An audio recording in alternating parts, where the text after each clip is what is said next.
మహాశివరాత్రి రోజు రుద్రతంత్రంలో పాల్గొని ఎలాంటి బలమైన సమస్యల నుంచైనా బయటపడే సంపూర్ణ శివానుగ్రహాన్ని పొందండి.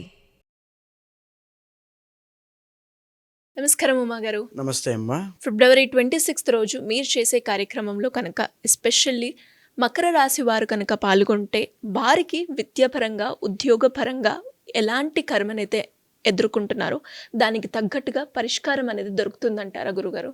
తప్పకుండా అమ్మా. మకర రాశి వాళ్ళ గురించి మనం మాట్లాడుకోవాలంటే ఒరిజినల్ 10th హౌస్ కాబట్టి కర్మస్థానంలో పుట్టినటువంటి వీళ్ళు నిరంతరము ఏదో ఒక పని చేయడంలోనూ, లేకపోతే శని బాగాలేకపోతే ఎప్పుడూ లేట్ సెటిల్మెంట్ విషయంలో బద్ధకము, లేజినెస్, సోమరితనం వీటి విషయంలో ఇబ్బంది పడుతూ ఉంటారు. శని బాగుంటే కనుక ఎక్సలెంట్గా వీళ్ళ యొక్క ప్రతిభ ఇవన్నీ కూడా రాణించగలిగే అవకాశాలు చాలా ఎక్కువ ఉంటాయి. దీంతో పాటుగా మకర రాశి వాళ్ళకి జరిగిన 7 సంవత్సరాలుగా ఏలినాటి శని అనేటువంటిది నడుస్తూ ఉంది. ఏలినాటి శని అంటే కర్మకారకుడైనటువంటి శని యొక్క దోషము. ఈ కర్మకారకుడైన శని యొక్క దోషంలో ఏలినాటి శనిలో మకర రాశి వాళ్ళు ఏవైనా ఇబ్బందులు పడ్డారంటే అది కర్మ ఉండడం వల్ల మాత్రమే ఇబ్బంది పడతారు. ఇదే కాకుండా ఏ రాశి వారు ఏ ఇబ్బంది పడుతున్నది కర్మ వల్లనే మనం ఆల్రెడీ చెప్పుకున్నాం చాలా సందర్భాల్లో. అయితే ఇప్పుడు మకర రాశి వాళ్ళకి మనం చూసుకుంటే రాబోయేటువంటి రోజుల్లో 3వ స్థానంలో షష్టగ్రహ కూటమైనటువంటిది పట్టబోతోంది మీనరాశిలో. ఏ పీరియడ్ ఆఫ్ టైంలో వీళ్ళకి ఎక్కువగా ఎఫెక్ట్ అయ్యే ఛాన్స్? మార్చి 28, 29, 30 ఈ ఎఫెక్ట్ ఏప్రిల్లో కూడా ఉండే అవకాశం ఉంటుంది. వెరీ కేర్ఫుల్గా ఉండాలి. మకర రాశి వాళ్ళు అగ్రెసివ్గా వెళ్ళకూడదు. మేజర్గా ఏంటంటే వాళ్ళు జీవితంలో తీసుకునే ముఖ్యమైన నిర్ణయాలు ఈ సమయంలో ఉండకుండా ఉంటే చాలా మంచిది. అదేవిధంగా మకర రాశి వాళ్ళకి ఇప్పటి వరకు ఒకవేళ వాళ్ళు 30 బిలో ఉన్నటువంటి వయసు వాళ్ళైతే ఏదైనా వెళ్తూ శుభకార్యము, పెళ్లి కానీ, సంతానము కానీ, లేకపోతే లైఫ్లో సెటిల్మెంట్ కానీ ఇచ్చే అవకాశాలు ఉంటాయి. కానీ అబోవ్ అంటే వీళ్ళు ఒక 60 అబోవ్ ఉన్నటువంటి వాళ్ళైతే ఖచ్చితంగా జాతకంలో మారకాధిపతి ఎవరైనా నడుస్తుంటే వాళ్ళకి ప్రాణాపాయ ఖండం ఖచ్చితంగా ఉంటుంది. సో ఆ విషయం బాగా గుర్తుపెట్టుకోండి.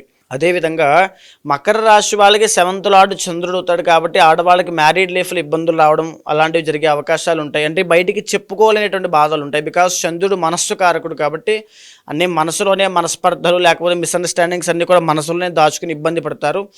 అదేవిధంగా ఇంకా 6th లార్డ్ చూస్తే బుధుడు అవుతాడు వీళ్ళకి. ఈ 6th అండ్ ఈ యొక్క 9th లార్డ్ కాబట్టి వీళ్ళకి ఏంటంటే ఆరోగ్యపరమైనటువంటి సమస్యలన్నీ కూడా ఈఎన్టీ ప్రాబ్లమ్స్ కానీ లేకపోతే న్యూరో రిలేటెడ్ ప్రాబ్లమ్స్ కానీ ఎక్కువ వస్తాయి. వీటితో పాటుగా వీళ్ళకి శత్రువులు అనేవాళ్ళు చాలామంది ఎక్కువ ఉంటారు. వీళ్ళ బంధువుల్లోనే ఉంటారు. వీళ్ళ చుట్టుపక్కలే వీళ్ళకు శ్రేయోభిలాషుల్లాగా అనిపిస్తూ వీళ్ళకి కలిసిమెలిసి వీళ్ళతోనే తిరుగుతూ ఉంటారు. అది కూడా వీళ్ళ జీవితంలో పెను మార్పులు తీసుకొస్తుంది. అది కూడా వీళ్ళని చాలా బాధ పెడుతుంది వీళ్ళకి తెలియకుండానే. అది ఎందుచేత వస్తుంది అంటే కర్మ వల్ల వస్తుంది. కర్మ కారణం వల్ల మాత్రమే అది వస్తుంది. ఆ కర్మని నాశనం చేసుకోవడం కోసమే కర్మ ప్రాయశ్చిత్త రుద్రతంత్రం అనేటువంటి పేరుతో ఫిబ్రవరి 26వ తారీఖు మనం చేసేటువంటి కర్మ ప్రాయశ్చిత్త రుద్రతంత్రంగా మనం చేస్తున్నాం. సో మహాశివరాత్రి నాడు మాఘ బహుళ చతుర్దశి నాడు ఆ రోజున ఎవరైనా మకర రాశి వాళ్ళు కనుక పాల్గొంటే ఇప్పటి వరకు మీరు పడినటువంటి బాధలకి, కష్టాలకి, మీకు వచ్చినటువంటి కష్టాలకి అది ఒక ఆఖరి మెట్టు అవుతుంది. ఇంకా మళ్ళా కష్టాలు రాకుండా. ఎందుకు అంటే కర్మ ప్రక్షాళన అవుతుంది. శివ ఆరాధన చేయించడం వల్ల, మీతో ఆ రుద్ర హోమంలో పాల్గొనడం వల్ల, ఆ ఏకాదశి రుద్రాభిషేకం చేయడం వల్ల, ఆ శాంతి కళ్యాణాన్ని చూడడం వల్ల స్వామి యొక్క అనుగ్రహం పొంది ఆ యొక్క కర్మ ప్రాయశ్చిత్తం అవుతుంది. మకర రాశిలో ఉన్నటువంటి ఏ నక్షత్రాలకైనా శ్రవణము, అదేవిధంగా ఈ యొక్క ధనిష్ట వీళ్ళందరికీ కూడా మకర రాశి నక్షత్రాలందరికీ కూడా చిన్నప్పుడు నక్షత్ర దోషం ఉన్నా, లేకపోతే పెరిగే కొద్దీ పితృశాపాలున్నా, లేకపోతే అపమృత్యుగండాలున్నా, బాల అరిష్టగండాలున్నా, కాలసర్పదోషం ఉన్నా, కుజదోషం ఉన్నా, అవి ఏమీ చేయలేకపోతున్నాము, చాలా ఎక్కువ అవుతున్నాయి కదా అనుకున్నప్పుడు వాళ్ళందరికీ ప్రయోజనం కలగాలి. ఇవన్నీ ఏకకాలంలోనే దోషాలన్నీ కూడా నివృత్తి పొందాలనే ఉద్దేశంతో ఈ యొక్క కార్యక్రమాన్ని ఏర్పాటు చేయడం జరిగింది. ఖచ్చితంగా రండి. మీకు ఏ సమస్య ఉన్నా ఈ కార్యక్రమంలో పాల్గొంటే ఖచ్చితంగా సమస్యలన్నీ తొలగిపోతాయి. మీకు ఆరోగ్య సమస్య ఉంది అనుకోండి, అది కీళ్ళవాతానికి సంబంధించిన ఏదైనా ఏ సమస్య అయినా సరే ఈ యొక్క కార్యక్రమంలో పాల్గొనండి. ఆరోగ్య సమస్యలు తీరిపోతాయి.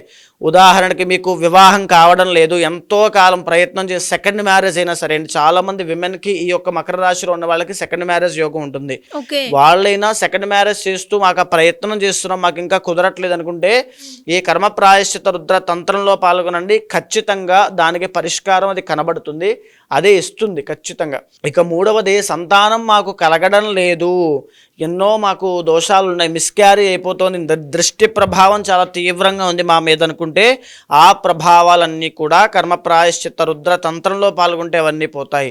ఇక 4వది, ఏదో ఒక శుభకార్యం పెట్టుకున్నామండి కానీ అది ఎందుకో ఆగిపోతుంది, ఇంట్లో నెగిటివ్ ఎనర్జీ ఉంది, వాళ్ళకి ఆరోగ్యం బాగోట్లేదు, వీళ్ళకి ఆరోగ్యం బాగోట్లేదు, మాకు ఏం జరుగుతుందో అర్థం కావట్లేదు, ఒక డైలమా ఫేజ్లో ఉంటారు బికాజ్ ఆఫ్ కేతు ఎఫెక్ట్ అది.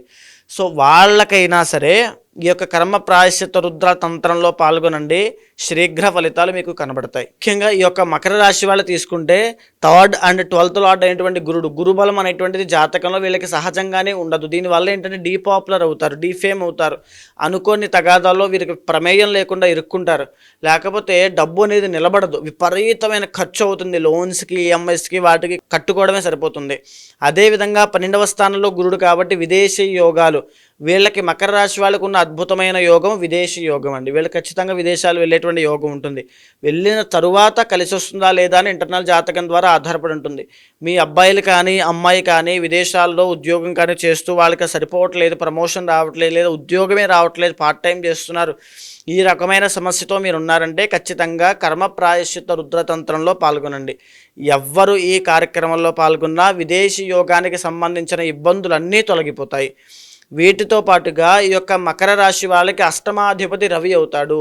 అంటే దీనివల్ల ఏంటంటే అష్టమస్య ప్రాణ సంకట. మీకు ఇప్పుడు చూడండి, అష్టమంలో రవి ఉన్నాడనంటే అష్టమాధిపతి, మకర రాశిలో జన్మించిన వాళ్ళకి ఇంటర్నల్ జాతకంలో రవి బాలేకపోతే ఆ తండ్రికి ఆరోగ్య సమస్యలు రావడం, తండ్రికి గండం ఉండడము, తండ్రికి ధన నష్టం కలగడము, కుటుంబపరమైన నష్టాలు చూడడం లాంటివి కానీ, లేదా ఈ జాతకుడికి ఆరోగ్యపరమైన ఇబ్బందులు, బోన్ క్యాన్సర్స్ లాంటివి కానీ వచ్చే అవకాశాలు ఉంటాయి. బికాజ్ రవి బోన్స్కి సంబంధించినటువంటి కారకుడు కాబట్టి అది దేని వల్ల వస్తుంది అంటే కర్మ వల్లే వస్తుంది. అని ప్రాణాంతకమైన ఆరోగ్య సమస్యలు ఎప్పుడూ కర్మ వల్లే వస్తాయి. చిన్న వయసులో అల్పాయుష్య గండాలు, రవి ఎప్పుడు కూడా పాపగ్రహంతో సమానము. అష్టమంలో రవి ఎప్పుడైతే వీళ్ళకి సహజంగా ఉంటారో వీళ్ళు ఆయుగండం అనేటువంటిది మకర రాశి వాళ్ళకు ఉంటుంది. అండ్ ఇంకొక సమస్య మకర రాశి వాళ్ళ గురించి మనం చెప్పాలంటే వీళ్ళు ఎప్పుడూ ఏదో ఒక పని చేస్తూనే ఉంటారు. పాపం బానిసలా కష్టపడడం తప్ప వీళ్ళకి వచ్చేటువంటి ఫలితాలు చాలా తక్కువ ఉంటాయి, అది వాళ్ళకి తెలుస్తుంది. ఆ యొక్క కష్టానికి ప్రతిఫలం కావాలంటే ఆ కర్మదోషం పోవాలి.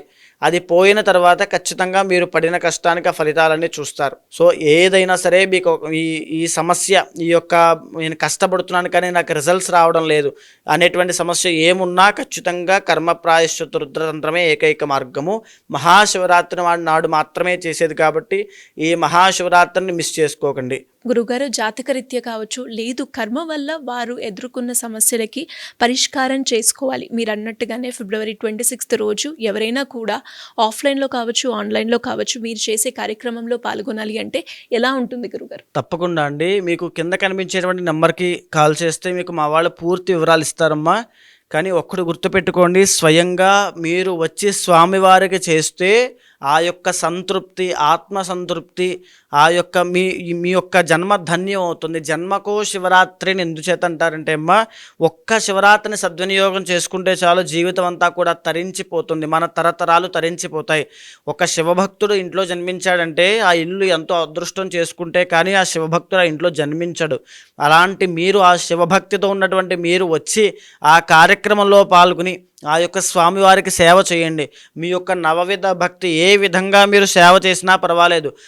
స్వామివారిని గానము చేస్తారా, కీర్తన చేస్తారా, స్వామివారికి పూజ చేస్తారా, అభిషేకం జరిపిస్తారా, స్వామివారికి ఏకాదశ రుద్రాభిషేకము, లక్ష బిల్వార్చన, లలితా సహస్రనామ పారాయణ, స్వామివారికి శాంతి కళ్యాణము, రుద్రహవనము, మహాలింగ దీపార్చన, ఇలా ఎన్నో కార్యక్రమాలు మీ చేతిలో మీరే స్వయంగా చేసి స్వామివారి యొక్క కైంకర్యంలో పాల్గొని కర్మని ప్రక్షాళన చేసుకోండి.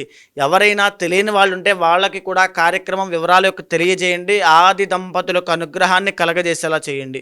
ధన్యవాదాలు గురుగారు. నమస్తే అమ్మ. సుమన్ టీవీలో మీ పర్సనల్ అండ్ బిజినెస్ ప్రమోషన్స్ కోసం కింది నెంబర్కి కాంటాక్ట్ చేయండి.